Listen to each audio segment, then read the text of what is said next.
How can marketers make event marketing more cost-effective? Most marketers agree that event marketing, particularly physical location event marketing, can have a strong impact on those who attend. But what about for those who don't attend? Many marketers are reluctant to invest in physical location event marketing because they know that a major drawback is that it's necessarily limited in duration and attendance, which could limit exposure to your brand and the longevity of any associated campaign. All that money spent on maybe 100 or 300 or even 500 attendees when you could have reached thousands or even millions with a similar amount spent on digital advertising. But with some smart marketing, you can overcome the limitations of event marketing by integrating your marketing efforts with other communication modes such as advertising, promotion, PR, and word of mouth. How? The key is to build brand connections before, during, and after the event by including attendees and even those who don't attend in your communications so that the brand becomes humanized via true human brand connections. This is accomplished through planned story building activities as well as storytelling activities. Let's break this down into pre-event, during event, and post-event promotions and integrate that into a brief discussion of reach, scope, and duration of your marketing efforts. Remember that reach concerns how many people are exposed to your content. Scope, in this case, is the nature of your content, whether it's focused solely on your event or if it expands beyond the event. And duration is how long your various campaigns will endure. Pre-event. Most marketers focus their pre-event promotions on two areas: obtaining the right number and the right type of attendees. They do this by communicating the event activities, the benefits of attending, the networking opportunities, and in general, by generating hype about the event. Obviously, these are important because without any interest, you won't have any attendees. And without attendees, well, you don't have an event. But pre-event promotion should be structured to build brand in addition to advertising the event. There will be hundreds or thousands of people who will see your promos, but for whatever reason, will not be able to attend. Why waste those precious moments of exposure by just making them feel bad that they can't be there? Instead, discuss the human aspects of the brand and how events like this are made to bring people together as a community and how they'll help people grow and to achieve and to celebrate. By doing this, all those people who end up not attending will still have extremely positive views of your brand, regardless of their views of this specific event.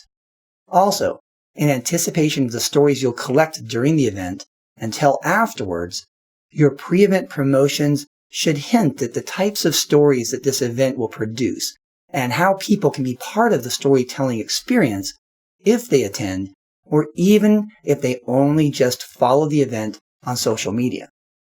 During the event, most marketers focus their event day efforts on sharing quick social media snippets that have almost a too bad you weren't here vibe, potentially alienating the majority of their brand followers, that is, all those people who didn't attend. Of course, you do need to keep your event active on social media, but don't clog up your social media channels with too much quick content that isn't completely relevant to your overall brand messaging. Instead, in addition to delivering a great experience to your attendees, focus your marketing efforts on creating story building opportunities during the event and on collecting the necessary content, mainly audiovisual supported by still images, so that those stories can be told not just during the event, but for the next few weeks or even months. Go overboard with the filming of video content that has a purpose and that fits into your planning for your post-event campaigns. And don't forget to ensure that attendance on the event is contingent on a full video, image, sound release for all of your attendees.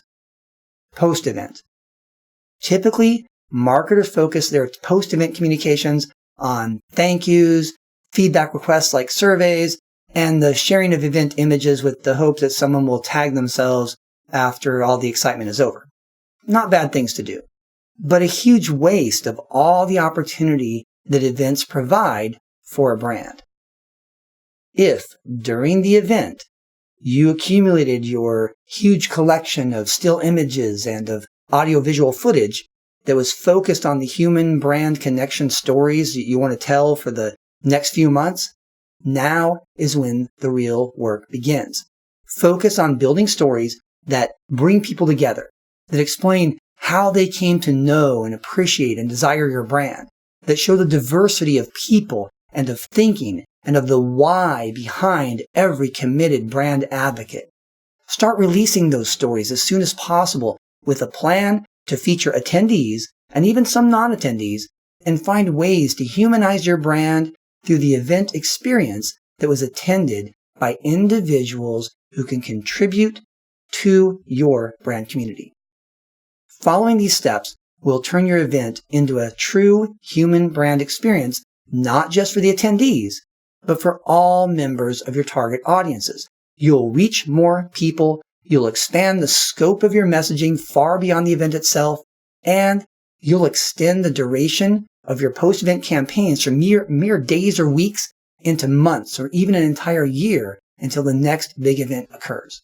So to summarize, through planned story building and storytelling activities, marketers can extend the reach, scope, and duration of their events, which can greatly increase the impact of the events and make them more cost-effective. I'm Anthony Miyazaki, and this has been the Marketing Minute. Be sure to subscribe so that you don't miss any of the future Marketing Minute videos.